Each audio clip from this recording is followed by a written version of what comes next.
Hey badminton peeps, it is Jeff here from Volant and the Badminton Podcast. It's just me here today, but no one really likes Henry anyway, right? Joking. I'm here to bring you the review of the Ning Tectonic 9. We also did reviews on the Tectonic 7, 7C, 7D, and I, so make sure you check them out on our channel. So, 1, 2, 3, 4, 5, 6, 7, 8, 9. Why is there no Tectonic 8? They've jumped a number. So for all of our racket reviews, we now rate rackets on 4 main metrics with a score out of 10 for each: feeling and handling, control, power, and lastly, speed. So the Tectonic range is meant to have superior repulsion with enhanced speed and power with a high strength, high elastic graphite at the 5 and 7 o'clock positions, which allow for faster snapback. It has a 6.6mm shaft with a hard, flexible shaft. Wait, sounds like a bit of a contradiction to me. Hard, but flexible? It's also got a head-heavy balance point, so it is marketed towards attacking players. There are 3 weights of this racket, so 79 grams or 5U, 84 grams or 4U, and 88 grams or 3U. Now, I tried the 4U version strung with Nanaji 98 at 28 pounds. So, how did it play? Firstly, because I tried the 4U version, look, it instantly feels pretty light because I'm used to 3U rackets. And without hitting the shuttle, it does feel a little bit head heavy and stiff, just like the specifications say.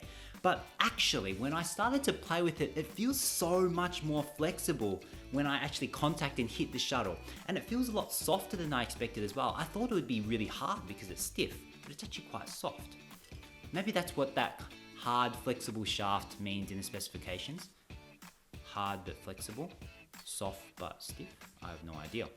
Control overall was really good. When I was contacting the shuttle, it felt solid. So what I mean by that is it didn't feel like it vibrated much or there was much instability when I contacted the shuttle.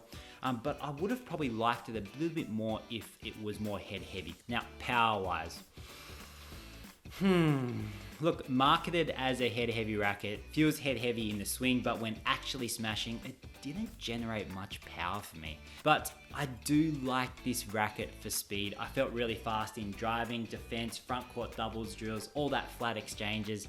It moves to the air easily, swiftly. I can change the direction of it, and it's probably what you'd expect for a 4U version of a racket. Now, lastly, aesthetics. How do I think it looks? I think it looks pretty cool. I like the white and black main colors with the hints of like the yellow, the blue, the green, and the purple too. If I was going to change anything, maybe a little bit less color, especially on the outside here, but I think the shaft looks pretty cool, and yeah, it's a pretty good looking racket overall, I think. So now for my ratings. So for feeling and handling, I'm giving this an 8.5 out of 10. For control, an 8 out of 10. A 6.5 out of 10 for power, so not very powerful, I don't think. And an 8.5 out of 10 for speed. So that will give us a total of 31.5 out of 40. So who is the Tectonic 9 for? Look, I'd probably say it's for someone who's used to a lighter racket, so whether it's even balance or head light, but maybe you want a bit more attack, a bit more power in your attack without sacrificing on your speed of your defense, your driving, and your flight exchanges, because it does feel a bit light. If you're a mixed doubles player or doubles player and you play mostly at the front court, then this one's pretty good for like your net control as well as your touch, as well as those fast, quick attacking movements. But for say a rear court doubles player or a singles player, I'm gonna say that this one might be a little bit too light for you, especially this 4U version that I tried. Imagine the 5U, that would have been like crazy light, but just not enough power for me. It is relatively forgiving too, so I think it's pretty good for a wider range of levels of players, unlike the Aeronaut 9000i, which was our last video, which is quite unforgiving. So cost-wise, this one's gonna cost you around 300 Australian dollars, which is definitely more on the expensive side of rackets. So based on the cost and how the racket plays, would I try, buy, or deny? I think try for this one. I think that you'll really wanna try this because for me, it doesn't feel the way that the specs read. But on the other hand, if you want something that plays just as the specs read, and you don't get any surprises. You really do need to check out this bad boy. It is the Volant Rogue S1 even balance racket. This is the 4U version of it, so it will give you more power. I feel like it's more powerful than the Tectonic 9, but yeah, judge it for yourself. So what you can do, you can check it out over here, or go see the link in the description below. So there you have it, the Tectonic 9 by Ning. Thanks for tuning into this video. If you did find it useful, make sure you destroy that like button for the algorithm and share it with someone who needs to see it, because there's lots of people who need to see this review, I think.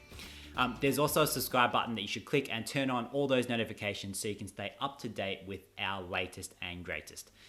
We'll try to get Henry on the next one if you miss him. If not, we might just leave him and kick him out. Nah. We won't kick him out. We'll see. He'll be on the next video, hopefully. Until then, we'll see you next time. Bye. There better not be a Tectonic 8. Otherwise, I'm going to look so stupid.